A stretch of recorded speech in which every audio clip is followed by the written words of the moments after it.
video Islami lainnya dengan cara klik like dan subscribe, serta aktifkan tombol loncengnya. Selamat menyaksikan.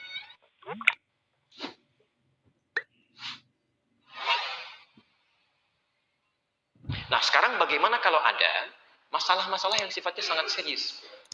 Yang kebanyakan orang mengatakan ini nggak mungkin nih. Nggak mungkin sembuh nih. Nggak bisa ini mustahil. Jadi semua sudah angkat tangan. Sedangkan persoalan itu sifatnya mendesak. Ya, tidak bisa menunggu waktu sholat berikutnya. Karena persoalan tertentu, ya. Taib. Dari sinilah kemudian ada dari dua hadis ini kemudian ulama berbeda pendapat dalam menilainya. Hadis ini berbicara tentang sholat yang khusus ditunaikan di luar waktu-waktu yang telah ditetapkan. Bukan yang fardu tadi.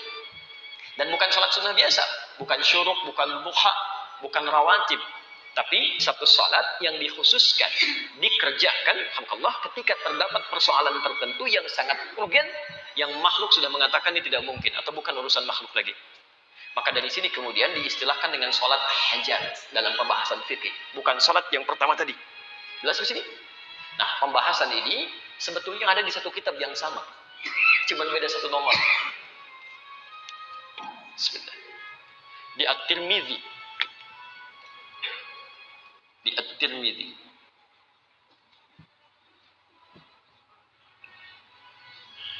Imam At-Tirmidzi. Nama aslinya Muhammad, ya, berasal dari Tirmidz. Ada yang menyebut Turmuz, maka dikenal dengan At-Tirmidzi. Ini orang soleh, Pak.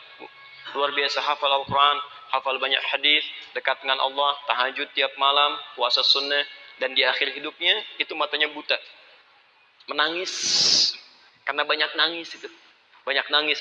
Ditanya, ya Syekh lima hakada, kenapa mesti seperti ini? Kata beliau, saya takut bakal saya masih kurang menghadap Allah Subhanahu wa Ta'ala.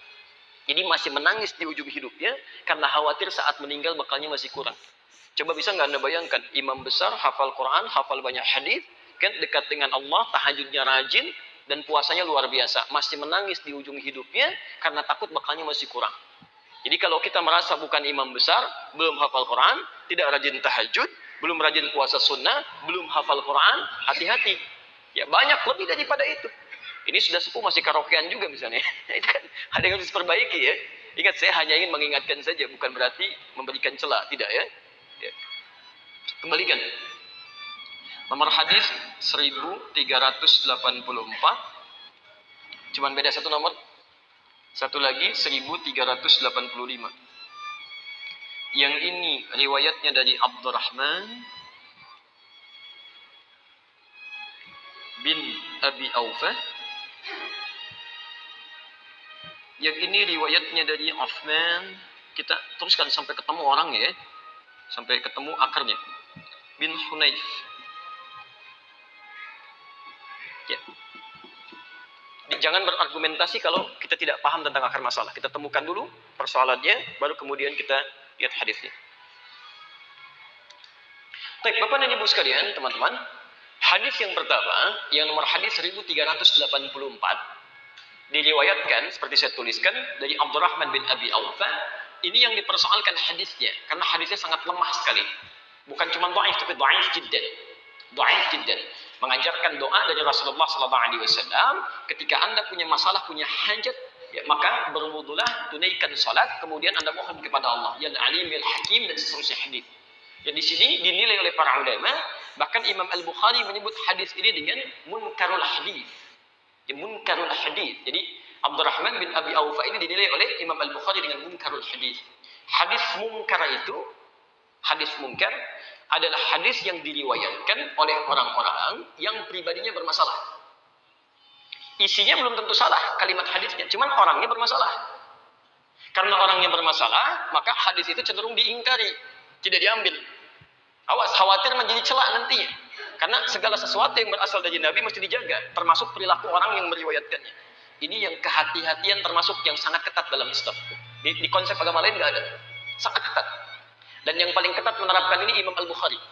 Imam Al-Bukhari itu pernah beliau jalan kaki untuk mendapatkan hadis. Begitu tiba di tujuan dan jauh-jauh jalan, beliau kan lahirnya di Bukhara. Aku cuma mau kasih tahu, kalau nabung itu ada dua cara. Satu di Bukhara. Ya, kalau sekarang Khorasan, Uzbekistan. Ya. Itu kalau cari hadis sampai jalan ke Irak, sampai ke Madinah, sampai ke Mekah, sampai ke Mesir, Anda bayangkan, jalan kaki Pak. Bu. Ya. Dan kendaraannya terbatas. Yang ada pada saat itu paling unta, ya, keledai, kuda, itu pun kalau punya uang, kalau enggak ya jalan. Ya. Apa yang terjadi? Begitu sampai di tujuan, itu melihat pemilik hadisnya sedang bermain dengan ayamnya. Sering saya kisahkan ini. Ya, seperti mau ngasih makanan padahal tidak. Ya. Ayamnya datang kemudian ditangkap. Ketika dilihat seperti itu langsung berbalik Imam Al-Bukhari. Tetangganya bertanya, "Ya Syekh, 5 tahun. Syekh sudah jauh-jauh ke sini, kenapa balik lagi?" Kata Al-Bukhari, "Kalau pada ayam saja berdusta, maka bagaimana dengan Rasulullah SAW? Dengan hadis Rasulullah SAW. Karena itu hadis beliau ditempatkan di urutan pertama. Ya, saking ketatnya. Dan kalau kata Imam Al-Bukhari sudah munkarul hadis, hadis yang munkar, maka beliau tidak akan ambil. Yang pertama ini, karena hadisnya sangat dhaif, maka disebut dengan munkarul hadis, maka para ulama tidak mengambil dia. Ini bagian pertama. Nah, hadis yang nomor 2, ini yang unik. Nomor 1385, masih di At-Tirmidzi. Diriwayatkan dari Uthman bin Hunayf. Radhiyallahu ta'ala anhu. Tapi yang kedua ini, hadisnya dikisahkan. Bima makna qila ja'a rajulun dharir ila Nabi sallallahu alaihi wasallam. Datang seorang laki-laki yang tidak bisa melihat, buta, pada Nabi sallallahu alaihi wasallam. Dia berkata, "Ya Rasulullah, doakan saya untuk sembuh. Doakan saya supaya sembuh." Kata Nabi, "Maukah engkau aku tangguhkan itu sampai di akhirat dan itu lebih baik, atau aku doakan sekarang?" Jadi maksud Nabi, dalam keadaan engkau tidak melihat sekarang, itu lebih bagus untuk akhiratmu daripada engkau melihat. Bapak Ibu pilih mana? Bisa melihat atau nggak bisa melihat? Lihat bahasa Nabi ya.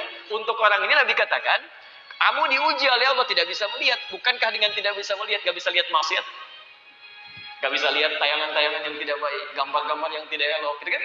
Gak bisa melihat yang awas yang dilarang oleh Allah Subhanahu wa taala.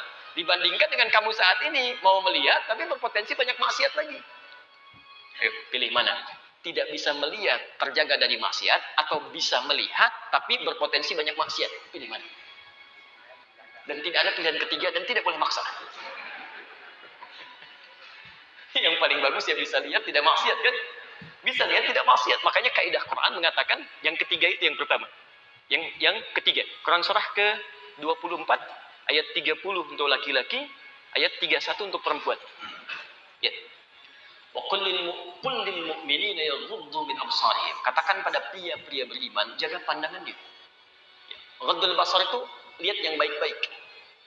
Kalau yang tidak baik menurut Allah cepat palingkan.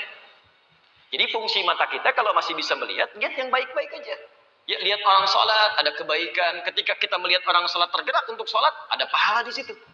Lihat mushaf, ada pahala di situ. Masya Allah. Apalagi kalau sudah suami istri itu, ya jalan melihat kebaikan di istrinya, melihat kebaikan di suami, ada pahala di situ. Ya, ada banyak pahala kebaikan. Lihat anak, kemudian muncul kasih sayang, muncul doa, ada pahala di situ. Jadi sebetulnya kalau Anda bisa melihat yang baik-baik, kenapa lihat yang tidak baik? Cuman untuk orang tadi, ya, karena Nabi memahami keadaannya, ya, dengan berita dari Allah. Yuk ikut rezeki-rezeki Ramadan Mitra Tokopedia. Makin banyak belanja, bayar tagihan atau jualan pulsa, makin gampang. Allah Subhanahu wa taala, tapi berupa tawaran. Kamu ingin ditangguhkan sampai di akhirat, bisa lihat lagi dalam kebaikan, kan? Atau ingin sekarang, tapi Nabi tidak mengatakan kalau lihat kamu berpotensi maksiat, tidak. Ya, itu bagian penafsiran tadi. Tapi orang itu memilih jangan. Doakan aja sekarang. Jadi dia memilih untuk melihat. Yang dengan itu dia coba jaga supaya penglihatannya diarahkan pada yang baik-baik. Seperti antum dari pilih yang ketiga. Baik ya? Maka apa yang terjadi? Nabi mengatakan, "Faliyatawadda", ambil wudu. Ambil wudu. Kemudian setelah dia berwudu, diminta falyuhsinus shalah. Kamu coba ambil wudu, tunaikan salat 2 rakaat. Baguskan salatmu. Maka dibimbing doanya oleh Nabi sallallahu alaihi wasallam, diajarkan. Ya. Ya Nabi ya rahmah, ya, wahai ya Allah, atas Nabi yang penuh dengan rahmat ini, mohon jadikan syafaatnya untukku, asyini bi syafaati, sembuhkan aku dengan syafaat Nabi Muhammad sallallahu alaihi wasallam. Maksudnya dengan doa dan arahannya tadi. Maka apa yang terjadi setelah dia menunaikan salat itu, dengan izin Allah Subhanahu wa taala, sembuh matanya sekalipun divonis permanen buta pada saat itu. Baik, hadisnya sahih. Hadisnya sahih. Jadi di sini ada 2 hadis berbeda dengan kisah yang berbeda. Yang satu dhaif, bahkan dhaifnya munkarul hadis. Yang kedua statusnya sahih, dan tidak sedikit para ulama hadis kemudian menilai itu sebagai hadis yang sahih pada hadis yang kedua ini. Dari sinilah kemudian ulama berbeda pendapat. Ada satu yang tetap mempertahankan hadis yang pertama. Saya ingin mendahulukan hadis yang tidak sahih dulu sebagai kehati-hatian. Oke? Dari sini mereka berpandangan tidak mempraktikkan salat hajat sekalipun khusus di waktu yang luar. Jadi mereka tidak mempraktikkan, hanya menunggu waktu salat biasa saja, dan kalau punya hajat bermohon pada Allah Subhanahu wa taala dengan doanya, tidak dengan salatnya. Sedangkan yang kedua memahami karena hadisnya ada, jadi disimpulkan kalau ada masalah yang cukup dengan berdoa biasa, tidak perlu salat. Kalau masalahnya biasa menunggu waktu salat, sampaikan. Tapi kalau pada persoalan yang sifatnya sangat khusus, orang mengatakan mustahil. Ada yang dioperasi, dokternya mengatakan ini nggak bisa nih, nggak mungkin. Ya, sembuhnya cuma peluangnya 5% saja misal, dan sebagainya, gitu kan? Dalam konteks ini, maka hadis yang kedua dipandang berlaku untuk menunaikan salat 2 rakaat, kemudian bermohon kepada Allah Subhanahu wa taala dengan doa yang pernah diajarkan oleh Nabi sallallahu alaihi wasallam di hadis itu. Itu dipandang oleh ulama dua. Kedua-duanya punya argumentasi masing-masing, dipandang kuat. Yang paling menarik, Imam Al-Bukhari pun yang menolak hadis yang pertama, ternyata mempraktikkan hadis yang kedua. Jadi beliau menulis hadis Al-Bukhari itu, yang jadi kitab sekarang, selama 16 tahun, ditulis di Mekah sebagian, di Madinah sebagian. Setiap akan menulis satu hadis, beliau salat dulu 2 rakaat. Memohon kepada Allah Subhanahu wa taala diberi petunjuk. Jika hatinya tenang, kemudian diteruskan menulis. Jika hatinya masih gelisah, beliau tidak akan pernah tuliskan hadisnya. Sampai Masya Allah bermimpi dengan Rasulullah Sallallahu Alaihi Wasallam. Ya, bermimpi dengan Rasulullah Sallallahu Alaihi Wasallam. Kata beliau, inilah yang akan menjadi hujjah, maksudnya alasan antara aku dengan Allah Subhanahu Wa Taala di akhirat nanti. Kalau ditanya, apa hasil ikhtiar kamu sampai berani mencantumkan hadis di sini? Maka beliau menjawab, ya Allah, bukankah aku telah menunaikan sholat, bermohon, minta petunjuk sampai memasukkan hadis ini di dalam bukuku. Itu kurang lebih jabaran mana yang disampaikan dari sini. Nah, jadi dari dua hal ini, silahkan Anda tinggal memilih. Ya, kalau misalnya Anda ingin praktekkan, ya itu berdasarkan keterangan hadis tadi, Imam Al-Bukhari pernah mengerjakan, tapi pada hal yang sangat khusus saja. Tapi kalau dipandang cukup dengan menunaikan sholat dan berdoa, itu pun tidak ada persoalan di sini. Yang salah yang tidak mau berdoa saat dia kemudian punya masalah. Itu dianggap orang sombong oleh Al-Quran. Innal ladzina yastakbiruna 'an ibadati. Sungguh orang-orang yang sombong tidak mau berdoa kepadaku.